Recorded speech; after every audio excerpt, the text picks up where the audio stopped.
पापा पापा मुझे आपका मोबाइल दो ना, मुझे गेम खेलना है। 8 साल की छोटी सी गुड़िया ने अपने पापा सोहन से गेम खेलने के लिए मोबाइल की मांग की। सोहन ने कहा, नहीं बेटा, अभी काम है, मुझे बाद में दूंगा। गुड़िया ने जिद करते हुए कहा, नहीं पापा दो ना, मैं तुरंत गेम खेल कर दे दूंगी।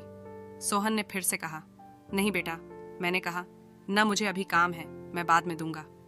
रोती हुई गुड़िया अपने माँ के पास गई और कहा, देखो ना माँ, पापा मुझे मोबाइल नहीं दे रहे हैं, वो कुछ काम भी नहीं कर रहे हैं और मुझे दे भी नहीं रहे हैं। गुड़िया की माँ नेहा चिल्लाते हुए बोली, अरे थोड़ी देर के लिए इसे मोबाइल क्यों नहीं दे देते?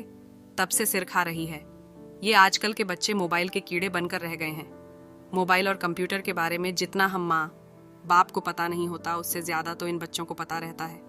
वो हमारे पड़ोसी शर्मा जी है ना, उनका बेटा मोनू की उम्र हमारी बेटी से 1 या 2 साल ही ज्यादा होगी। उसे जब देखो मोबाइल में ही घुसा रहता है।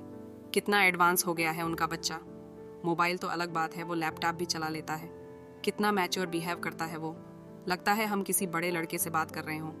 बात विचार में अपने माता पिता की तरह ही स्टाइल मेंटेन करता है वो छोटा सा बच्चा। उसके माँ बाप भी तो कितने फ्रैंक रहते हैं, सबके साथ साथ बैठकर टीवी देखना, मूवी देखना सब करते हैं। कितने सारे गेम लाकर रख दिया है उसके पिता ने उसके लिए। पूरे घर में गेम की सीडी बिखरी पड़ी रहती है। ऊपर से मोनू इतना स्मार्ट है कि वह खुद से ही इंटरनेट से गेम डाउनलोड कर लेता है।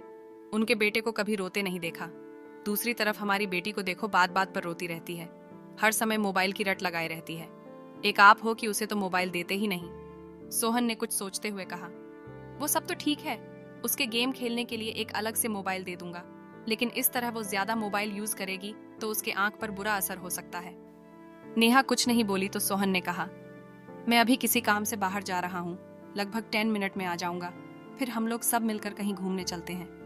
नेहा ने कहा, ठीक है, तब तक मैं उसे तैयार भी कर दूंगी। सोहन भी हाँ में रजामंदी देकर घर से बाहर चला गया, लेकिन 10 बजे का गया सोहन 11 बजने तक भी वापस नहीं आया। इस बीच नेहा ने उसे फोन लगाने की कोशिश भी की, लेकिन उसका फोन हर समय व्यस्त ही बता रहा था। नेहा को सोहन की चिंता होने लगी कि आखिर क्या बात है जो अभी तक सोहन आया नहीं। लगातार कोशिश के बाद आखिरकार एक बार सोहन का फोन लग ही गया। फोन लगते ही नेहा बोल उठी, क्या हुआ? 10 मिनट का बोल गए, 1 घंटे से ऊपर हो गया, तुम्हारा तो कुछ पता ही नहीं। सोहन ने बताया, आज के घूमने का प्रोग्राम कैंसिल कर दो, आज हम घूमने नहीं जाएंगे, और अगर जाएंगे भी तो शाम को। नेहा ने आश्चर्य और चिंता भरे स्वर में पूछा, लेकिन बात क्या है, कहाँ हो तुम? सोहन ने कहा, हॉस्पिटल में हूँ।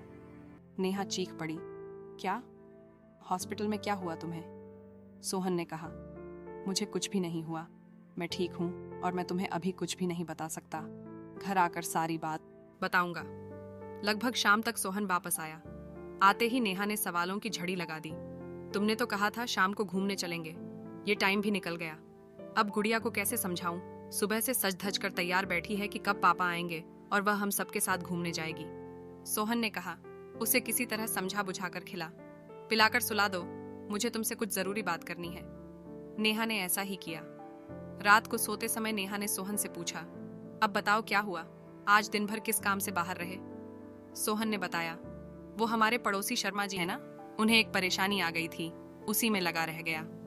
मैं आज सुबह जैसे ही घर से निकला तो बाहर देखा, पार्किंग एरिया में कुछ लोग झुंड बनाकर खड़े थे। पास जाकर देखा तो मोनू, वो 9 साल का छोटा सा बच्चा, अपने साथ खेल रही बच्ची नित्या के साथ गलत हरकत करने की कोशिश कर रहा था। कुछ लोग उसकी अश्लील हरकतों को देख हंस हंस कर बातें कर रहे थे। देखो आजकल के बच्चों को, कैसे हैं इनके माँ बाप जिनके बच्चे ऐसी गंदी हरकतें कर रहे हैं। बच्चों को देखते ही समझ में आ जाता है कैसी परवरिश दे रहे हैं इनके माँ बाप। भीड़ जमा देख शर्मा जी भी दौड़े आए तो अपने बेटे को उस अवस्था में देखकर बहुत लज्जित हुए। वहां खड़े सभी लोगों ने उनकी बहुत बेइज्जती की। शर्मा जी ने तो गुस्से में आकर अपने बेटे पर हाथ ही उठा दिया था, लेकिन मैंने उन्हें रोक दिया और मोनू को साथ में लेकर शर्मा जी का हाथ पकड़कर अपनी गाड़ी में बैठाकर एक पार्क में ले गया। वहां मैंने उनका गुस्सा शांत किया। मैंने उनसे पूछा, क्या मोनू किसी बुरी संगत में है जो इसे गंदी बातें सिखा रहा हो? शर्मा जी ने कहा, नहीं ऐसी कोई बात नहीं है। फिर मैंने कहा, हो ना हो, इस बच्चे के मन में कैसे भी इस तरह की भावनाएं घर कर गई हैं, इसे फौरन किसी मनोचिकित्सक के पास लेकर जाना होगा जो इसकी काउंसलिंग कर पता लगा पाएगा कि इसके मन में ऐसी बातें कहाँ से आईं। फिर मैं उन्हें एक मनोचिकित्सक के पास ले गया। काफी देर की काउंसलिंग के बाद उसने बताया, हम सभी बच्चे बिल्डिंग के नीचे पति पत्नी का खेल खेल रहे थे। जैसे मेरे मम्मी पापा खेलते हैं।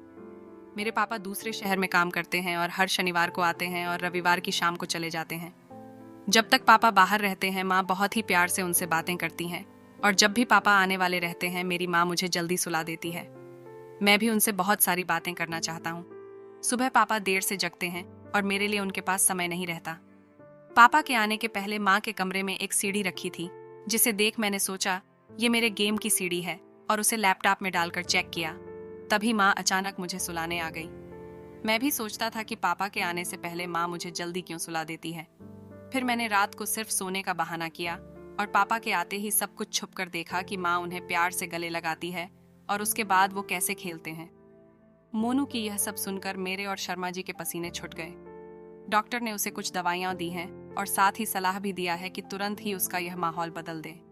उसके खेल खिलौने फौरन बदल दिए जाएं। उसे माँ बाप का भरपूर समय मिलना चाहिए। उसके सामने कभी भी उस बात की चर्चा न हो। उन्हें फौरन ये जगह छोड़ना होगा ताकि समय के साथ साथ वह इस वाक्य को भूल सके। डॉक्टर ने बताया, हम लोग बच्चों को अपने बीच की बाधा समझते हैं और किसी न किसी तरह उसे मोबाइल, लैपटॉप और इंटरनेट मुहैया कराकर उसे व्यस्त कर देते हैं ताकि हम अपना काम बिना किसी डिस्टरबेंस के कर सकें। आजकल इंटरनेट पर बिना सर्च किए भी कुछ अश्लील तस्वीरें और बातें दिख जाते हैं जो बच्चों के कोमल मन पर बहुत बुरा असर छोड़ते हैं और आगे चलकर वो हमारे हाथ से बाहर हो जाते हैं।